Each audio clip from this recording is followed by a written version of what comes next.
कुछ ना होता, ना कोई आते हैं एमसीडी वाले, ना कोई कर्मचारी, सिर्फ फ्री की तनख्वाहें जाती है इनके पास। बुलाओ तो पैसे मांगते हैं पहले, कितने पैसे दोगे तो सफाई होगी। कोई पार्टी का भी होए, कोई सफाई होती नहीं है बिल्कुल भी, कभी नहीं होती है। नालियाँ देखो ना खुदवा के, आप पता चल जाएगा आपको। तो सब कहने की बातें हैं, चाहे जनता पार्टी जो काम है वो, चाहे आप पार्टी हो, बिल्कुल बुला के थक जाओ, कोई भी ना आता यहाँ पे, कोई भी नहीं आता एक बारी। पूछो इनसे, चूहों से भरी पड़ी नाली। हमें तो जो नहीं आता बिल्कुल भी, इतना शाम को बैठो, जो काम करेगा हम तो उसको वोट देंगे। ये कैसे पता चलेगा मैम के पहले से पहले कैसे पता चलेगा, क्योंकि ये तो चेंज करेंगे, जो पहले करा उसके बाद चेंज करके देखेंगे, चेंज करेंगे। हाँ, अब जिसने पहले नहीं करा अब हम उसे बदलेंगे। घर भी बनाओ तो पहले पुलिस आ जाती है पैसे मांगने, पहले एमसीडी वाले पैसे मांगने आ जाते हैं, तो वो भी डर के काम करवाने पड़ते हैं हमें। लेंटर प्रथा भी है हर चीज पे 2,500 बंदेंगे, 50,000 इतने दो लेंटर पे, नहीं तो मकान तोड़ जाते हैं। ये हाल है यहाँ का। हमने पर लेंटर पे पैसे दिए। जी जी जी। तो ये मतलब वोट मांग रहे हैं उनको को ना, पहले नालियाँ की खुदाई करा के देखो, नालियों में गंदगी कितनी है। कभी आज तक देखो मच्छर इतने रात को सोने नहीं देते हैं, काम कुछ करना नहीं, और मतलब वोट तुम मांगते पहले काम तो करवाओ। इस बार जनता बहुत परेशान हो गई है, क्योंकि हमने जहाँ पे भी जन समस्या के लिए जाते हैं या फिर लोगों से जानते हैं, सर्वे लेते हैं कि कौन सी पार्टी जीतेगी, वो छूटते ही ये कहते हैं कि पहले जो कैंडिडेट, ये जो प्रत्याशी है ये वोट मांगने आ जाते हैं, लेकिन 5 साल उसके बाद कोई भी नहीं जाता। तो कोई भी पार्टी नहीं आई, कोई पार्टी नहीं आई, कभी देखे आगे सफाई भी हो रही है कि नहीं हो रही नालियों की। नाली इतनी गंदगी है नालियों में कि मतलब एक दिन को तो महीने तक नहीं आते वो भी। पानी की व्यवस्था कैसी है? पानी की तो ठीक है, पानी ठीक है, बिजली पानी सब कुछ ठीक है, सब जो चीज़ सही है वो सही है, जो सही है, सफाई जीरो है। दिल्ली सरकार के अधीन जो कार्य थे वो ठीक है, जो दिल्ली सरकार, जैसे कि दिल्ली सरकार के अंतर्गत जो कार्य आते हैं, वो जैसे तो कि ये देखो सही है, हम जो बात है सिर्फ सफाई वाई का बिल्कुल सड़कें वड़कें जैसे कि टूटी है या फिर नहीं है, अभी नहीं बनी सड़कें, अभी नहीं बनी, अभी उसके बाद जो नहीं बनी अभी तक, खैर से बनेंगी अब पता चल जाएगा, जो भी आएगी सरकार काम करवाएगी कि नहीं वो तो पता उनके जितने से ही पता चलेगा, जो भी जीतेगा। बाकी सफाई बिल्कुल नहीं है। जी जी जी, ठीक है, जो कूड़े वाले भी आते हैं ना, गाड़ियों वाले भी, उनको भी 100 रुपए देने पड़ते हैं महीने के, तब होते हैं, तब वो उठाते हैं, थोड़ा ज्यादा लेते हैं कूड़ा, नहीं तो इतना से फेंक दो फालतू, बोलना शुरू हो जाते हैं वो भी। बिल्कुल बिल्कुल। कोई नहीं बताता यहाँ पे।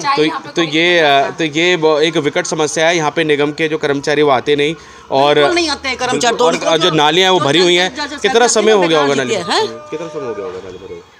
ये ज्यादा ही है, आते ही नहीं सफाई के लिए भैया, आते ही नहीं है बिल्कुल। मकान को बने कितने साल हो गए, जब से आए नहीं है, 3-4 साल हो गए। कह के थक जाओ, कोई नहीं आता सफाई के लिए, कोई भी नहीं आता, कहीं नहीं आता। अभी आप बोलो ना किसी को एमसीडी वाले को आके नाली खोल के देखो, पता चल जाएगा कितनी सफाई होती है। जी जी, तो ये समस्या आ रही है, सबसे बड़ी समस्या यही है। पानी बिजली तो बिल्कुल ठीक चल रहा है, सफाई नहीं है बिल्कुल भी कहीं भी। ये दिखाओ बिल्कुल सच, ये दिखाओ सच बिल्कुल। हाँ, कूड़े का सच दिखाओ, कूड़े का सच दिखाओ, नालियों का सच दिखाओ। हाँ, कूड़ियों का, कूड़े से का दिखाओ, नालियों का दिखाओ। हाँ, ये दिखाओ सच। हाँ हाँ, ये बंदा काम कर रहा है, ये बंदा काम कर रहा है। बिजली का भी वही सहूलियत से दे पा रहा है ना, जिसके पास में पैसा है। आप किराएदारों के पास जाके पूछो, यदि आपने कोई किराएदार रखा है तो क्या उसका बिजली पानी माफ़ किया हुआ है? नहीं किया हुआ। सफ़र कौन कर रहा है? लोअर मिडिल क्लास फैमिली का कर रहा है। हम तुम तो भर सकते हैं ना बिल, हम भर देते हैं। नहीं बिजली और जो पानी भी आ रहा है वो भी इतना गंदा आ रहा है, कुछ कहने की बात नहीं। सुबह 4 बजे उठ के भरे, 6 बजे उठ के भरे, रात को 2 बजे उठ के भरे, पानी इतना ज़्यादा गंदा है, बदबूदार है कि कोई भी बंदा जो है सूंघ कर ही बीमार हो जाएगा। पीने की तो बड़ी दूर की बात है। रुपए के हिसाब से जैसे वो किराएदार पे करता है, बिल आपका नहीं आता, जब आता है तो मतलब किराएदार से लेते हैं, नहीं आता तो नहीं लेते, कहने का ये मीनिंग है। पानी का भी आता है, हमारे आया हुआ है, पानी का भी आया हुआ है। आया हुआ है ना। हाँ, अगर आता है तो किराएदारों से लेते हैं जितना बनता है, जितना बनता है परसेंटेज के हिसाब से। तो ये जो दुविधा है, और यहाँ पे जैसे कि इस डिबेट का अंत नहीं होगा वैसे तो ये नहीं, जी जी जी जी, आप डिबेट का अंत भैया मैं आपको एक बात बताती हूँ, इस डिबेट का अंत ऐसे हो सकता है। अब जैसे ये हमारे दीदी ने बताया कि हमारी नाली की समस्याएं हैं। अब जैसे मान लीजिए आते हैं, राउंड पे आते हैं, जी हमारी ये नाली की समस्या, ये नाली की समस्या, सबसे पहले हम क्वेश्चन मार्क उन्हीं की तरफ लगाते हैं, क्या जी आप ये थड़े तुड़वा के नाली साफ करवाएंगे? अब जैसे आंटी ने कहा हम करवाएंगे, लेकिन इनके साथ के जैसे आगे के 2 बंदे होते हैं, एक बात नहीं, डिबेट में यही होता है। डिबेट में दीदी एक मिनट सुनिए, डिबेट में यही होता है। आंटी ने थोड़ा तुड़वाया, साफ हो गई, अगले ने तुड़वाया, साफ हो गई, लेकिन इस बीच में एक अड़ियल बंदा भी आता है जो कहता है मैं नहीं तुड़वाऊंगा। अच्छा, मान लीजिए पीछे के 2 तैयार हो गए, आगे वाले एक ने नहीं तुड़वाया, तो पीछे के 2 के तुड़वाने का कोई औचित्य नहीं बनेगा ना, क्योंकि आगे नाली साफ ही नहीं होगी। ये समस्या सबसे पहले हम लोग फेस करते हैं। जब हम जाते, इसमें हमारे ऑफिसर्स भी मजबूर हो जाते हैं, या तो एक RWA ऐसी शिक्षक तो जो सबको साथ एक में लेके कि जी नाली टूटेंगी तो टूटेंगी जब नालियों की सफाई हो जाएगी। आप 2 एग्री कर रहे हैं, एक एग्री नहीं कर रहा, और जो एग्री नहीं कर रहा वो आगे वाला है, तो पीछे जो 2 एग्री करे उनकी कोई वैल्यू नहीं रही ना। तो घरों के आगे फिर क्या कुछ, फिर क्या कुछ ऑप्शन, फिर घरों के आगे क्या कुछ ऑप्शन हो सकता है मैम? जैसे कि जैसे सीढ़ियाँ थड़े ना बना के क्या कुछ ऑप्शन हो सकता ऐसा है, जब सीढ़ियाँ थड़े नहीं बनेंगे तो ये पार्किंग के अंदर गाड़ियाँ कैसे लेके जाएंगे? जी, ये प्रॉब्लम बनेगी ना, क्योंकि पार्किंग हमारी नहीं है ना। तो सपोर्टर वो होना चाहिए ना जो बात को जायज़ और इक्वली लेके चले। 2 चीज़ टारगेट करके एक चीज़ का फोकस कभी नहीं करना चाहिए। इक्वल रखो, इक्वल समस्याओं का निवारण करिए। जी जी। तो आपको बता दें जो क्षेत्र में जो समस्या आ रही हैं, जैसे कि नाली सफाई को लेकर, तो वहीं पे जैसे कि इसको लेकर एक जवाब भी दिया गया। ये देखिए, ये जो थड़े हैं आपको दिखाई दे रहे हैं, इन थड़ों की वजह से कहीं ना कोई समस्या आती है। जी जी जी, हाँ जी हाँ जी। जब सफाई चाहिए तो थड़े भी तोड़वाते हैं, क्यों नहीं तोड़वाएंगे? ये तो सीखे सिखाए पे बोल रहे हैं ना, सीखे सिखाए पे बोलो नहीं, जो सच्चा उसको बोलो बस। और जिनके थड़े नहीं है उनकी भी कहाँ सफाई हो रही है? ये कहीं कितनी जगह थड़े नहीं है। देख नाली इसके बीच में देख, कूड़ा देख ले तू। और उधर देखो बहुत भरा हुआ है। 10 बार इनको MCD वालों को फोन करा है, अभी नंबर भी दे देती हूँ MCD वाले जिसको बोला है। कल आएंगे, परसों आएंगे, महीना हो गया अभी तक आए नहीं आए सफाई करने के लिए। विकट समस्या बनी है पूरे क्षेत्र में। 100 रुपये देंगे, 1 सेकंड में आ जाएंगे सफाई के लिए। इन्होंने भी फोन करा, इन्होंने भी करा MCD भी, आ जाओ नालियाँ साफ कर दो, इतने मच्छी मक्खर हो रहे हैं मगर नहीं आए। जनता को बहाना नहीं चाहिए, जनता को काम चाहिए। बिल्कुल ये बिल्कुल ये होना ही चाहिए। तो ये देखिए, ये समस्या है और उत्तम नगर के इस क्षेत्र में हम आए हैं समस्याओं का जायज़ा लेने के लिए। तो ये देखिए, थड़े हैं और कुछ थड़ों की वजह से भी तो समस्या आती है, ऐसा जो बता रहे हैं निगम के अधीन जो कर्मचारी हैं। उनका यही कहना है कि थड़े होते हैं, उसकी वजह से नालों में साफ़ सफाई का दिक्कत हो जाती है।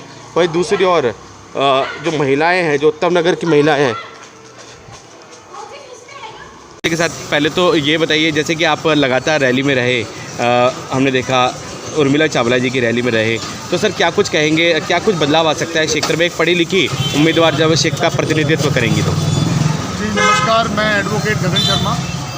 हम लोग समाज सेवा के लिए, देश को आगे बढ़ाने के लिए रैली में अपना समय निकाल के बढ़ रहे हैं। और दूसरी बात, बदलाव नहीं आएगा क्योंकि बीजेपी ऑलरेडी हमारे यहाँ पे सिटी काउंसलर है। अब यहाँ पे नई काउंसलर, क्योंकि वार्ड मर्जर हुए हैं, तो नई काउंसलर मिसेज उर्मिला चावला जी आ चुकी हैं और उर्मिला चावला जी से बहुत ज़्यादा उम्मीदें हैं, और क्योंकि उन्होंने पास में डिलीवर किया है। और रही बात ये केजरीवाल जी की, आम आदमी पार्टी की, वो कंपटीशन ही नहीं है। लोगों को पता है कि उन्होंने क्या करना है। उन्होंने पास में भी झूठ बोला है, वो आगे भी झूठ बोलेंगे। तो फिलहाल यहाँ पे बीजेपी ही लीड कर रही है और बदलाव के कोई चांसेस नहीं है। बदलाव होगा लेकिन वो विधानसभा के चुनाव में होगा। तो जितना हमने आम आदमी पार्टी के विधायकों को दिल्ली वालों ने चेक करना था वो चेक कर लिया और पता चल गया यहाँ पे कुछ नहीं होगा। सर, हमने देखा कि क्षेत्र में जैसे कि थोड़ा सा विकास चरमराया हुआ है और कुछ काम जैसे कि विधानसभा के अंतर्गत आते हैं, कुछ निगम के अंतर्गत आते हैं, तो उस पर क्या कुछ कहना है? सर, निगम के काम के लिए इतना ही काफ़ी है कि कोरोना काल के अंदर जो सफाई कर्मचारी वो लगातार हमारे लोगों के घरों में आते रहे और समय पे आके उन्होंने वो कूड़ा उठाया और लोगों की मदद करी। और रही बात आपके विधायक के क्षेत्र के विकास की, तो विधायक जी के पास जब भी हम अपनी समस्या लेके गए हैं तो उन्होंने बस यही कहा कि हमारे पास कुछ नहीं है, हम कर नहीं सकते, हमें केंद्र काम नहीं करने देंगे। तो उन्होंने सिवाय बहाने बनाने के कुछ काम नहीं किया। ज़्यादा बात नहीं, वो पानी का क्या नाम है, उदाहरण देते हैं। दिल्ली में पानी फ्री है, आप हमारी गली में देखो 40 साल से पानी की लाइन नहीं बदली है और मैं RTI डालने वाला हूँ। जी, क्या गली है सर, बताएंगे थोड़ा? हमारी गली WZ39 की पिछले वाली गली है और उस गली में पानी कभी आता ही नहीं, और कभी आता तो वो गटर का पानी आता है। जब हम विधायक जी के पास वो गटर का पानी लेके जाते हैं तो वो कहते हैं हम इस पर काम करेंगे, लेकिन हम मजबूर हैं, हमारे को काम करने नहीं दिया जा रहा। तो वो तो हाथों में चूड़ियाँ और बेड़ियाँ बांध के बैठे हैं, उनके बस का कुछ नहीं है। तो विकास तो कुछ कर ही नहीं सकते। अब देखो ना, दिल्ली में 400 से नीचे पोल्यूशन का लेवल आ ही नहीं रहा। जब तक केजरीवाल नहीं था तब तक पोल्यूशन का पता ही नहीं था। इसने सोचा ही नहीं, इसने किया ही नहीं। आप देखो दिल्ली में एक नया पुल बनाया, जो काम चल रहा है ना आज भी वो पुरानी सरकारों के बनाए हुए काम को ही आगे बढ़ाया जा रहा है। इसकी कोई नई सोच समझ नहीं है, ये कुछ नहीं कर सकते। जी। तो मुझे लगता है कि 2024 में तो हमारे बीजेपी में बीजेपी गवर्नमेंट रिपीट करेगी, मोदी जी फिर से डंके की चोट पे आएंगे और 2025 के अंदर ना तख्ता पलट होगा, केजरीवाल का झूठ फट जाएगा। जी, क्या लगता है सर, विधानसभा में बिल्कुल ये एक्सपोज हो जाएंगे, नहीं आ पाएंगे कोई भी विधायक? सर, सबसे पहले तो एक्सपोज MCD और गुजरात इलेक्शन में हो जाएंगे। जो ये अपने आप को सेल्फ डिक्लेयर्ड CM और सेल्फ डिक्लेयर, हाँ, सोशल मीडिया के माध्यम से तो कर दिया इन्होंने। बस इनको लगता है कि यही है और लोग बहुत पागल हैं। दिल्ली के लोग ना भरोसा करना जानते हैं और दिल्ली सबको मौका देती है। दिल्ली की खास बात है, इनको मौका दिया और बार बार मौका दिया और भरपूर मौका दिया। अब हम लुटे हुए महसूस कर रहे हैं। ये मैं एक कार्यकर्ता होने के नाते नहीं बोल रहा, एक एडवोकेट होने के नाते, एक ऐसा व्यक्ति जो टैक्स पेयर है उस नाते बोल रहा हूँ कि हमें कुछ नहीं मिल रहा। हम इसलिए थोड़ा ना इस दिल्ली में रह रहे हैं कि हमारे बच्चे बीमार पड़े। आप एक बात ध्यान रखना, आज से 2 साल पहले जो दवाइयाँ असर करती थी वो दवाइयाँ असर करना बंद कर चुकी हैं। पॉल्यूशन ने हमारे फेफड़ों को बर्बाद कर दिया, खांसी सबको हो चुकी है। जी जी जी जी जी। तो सर क्या कुछ कहेंगे, उर्मिला चावला जी की जीत आश्वस्त है, बिल्कुल लग रहा है कि वो जीत के करीब हैं? जी, नरेंद्र चावला जी जो मेयर रह चुके हैं उन्होंने बहुत अच्छा काम किया है और इस एरिया के लिए नरेंद्र चावला जी नए जरूर हैं लेकिन लोगों को उनसे बहुत उम्मीदें हैं और उस उम्मीद के कारण ही आप देख रहे हैं जन सैलाब उनके साथ जुड़ता चला जाए। हम सबका मन सबकी आवाज़ से संदीप चौहान की रिपोर्ट।